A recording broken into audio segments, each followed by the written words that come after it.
আজকে স্কুলে গিয়েছিলাম নিজের কিছু কাজের জন্য। ওখানে গিয়ে দেখলাম নতুন নতুন স্টল বসেছে বার্গার, মোমো এগুলো।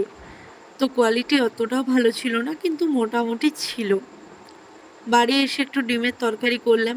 নিরামিষটা রোজ রোজ খাচ্ছি, একদিন একটু তেলের খাবার খাই, আর পরে ডায়েটটা কমপ্লিট করে নেবো আর কি। মন হচ্ছিল না নিরামিষ খেতে বলে।